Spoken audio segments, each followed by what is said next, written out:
नर्मदे हर. खरं तर या विषयावर बोलावं की नाही बोलावं असा प्रश्न मला पडला होता.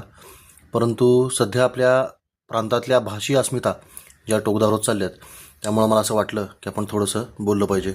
सध्या एक असा विचारप्रवाह प्रवाहित होताना दिसतोय की मराठी भाषा ही मुलांनी शिकलीच पाहिजे पहिलीपासून वगैरे वगैरे, आणि हिंदी भाषेला विरोध.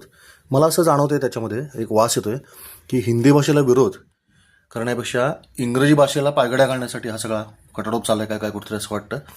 एक साधं गणित बघा, आपला जो देश आहे हा देश हजारो भाषा इथं बोलल्या जातात. 1500 भाषा ऑफिशियली आपल्या देशामध्ये अधिकृतरित्या बोलल्या जातात.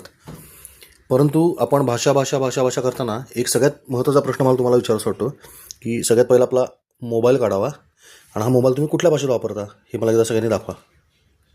बघा, माझा शुद्ध मराठीमध्ये गेले अनेक वर्ष हा मोबाईल हा भ्रमणभाष मी शुद्ध मराठी भाषेमध्ये वापरतो आहे.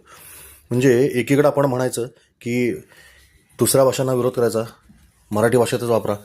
बरं, तुम्हाला असं वाटतं की मी मराठीत वापरतो आहे? थांबा, तुम्हाला सांगतो. आता बघा, हा जो आहे ना, जर तुम्ही याच्यामध्ये गेलात,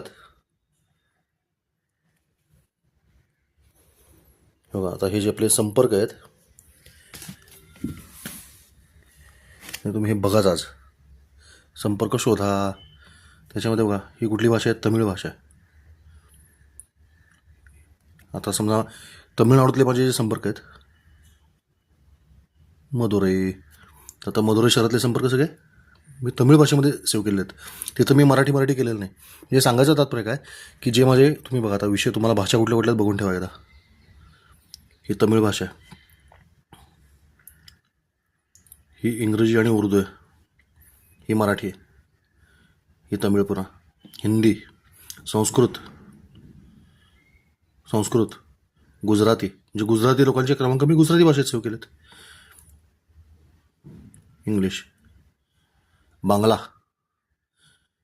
तर सांगायचं तात्पर्य काय की सगळ्या भाषा ह्या वापरणं हे आपल्या देशाचं सौंदर्य. लक्षात ठेवा, आपल्या देशामध्ये सगळ्यात मोठं नुकसान जर कशाने केलं असेल तर भाषावर प्रांतरचनेने. तत्पूर्वी भाषावर प्रांतरचना होण्यापूर्वी प्रत्येक प्रांतातल्या माणसाला किमान 4 ते 5 भाषा येत होत्या आपल्या देशामध्ये. आणि तुम्ही इंग्रजी शिका ना, तरखडकरांची भाषांतर पाठ मला घ्या, इंग्रजी पण शिका, एक भाषा म्हणून शिका. परंतु तुम्ही या एखाद्या विशिष्ट भाषेला विरोध करता करता तुम्ही आपल्या भारतातलं जो मुख्य सूत्र आहे आपल्या एकीचं, ते तुम्ही तोडताय. अनेक भाषा, 4-5 भाषा येणं काही चुकीचं नाही.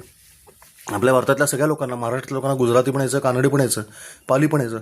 असा एक काळ होता. आता आपल्याला धड मराठी येत नाही आणि धड इंग्रजी येत नाही. तुम्ही तुमचा फोन क्रमांक कुठल्या भाषेत सांगता, घरावरची पाटी कुठल्या भाषेत आहे?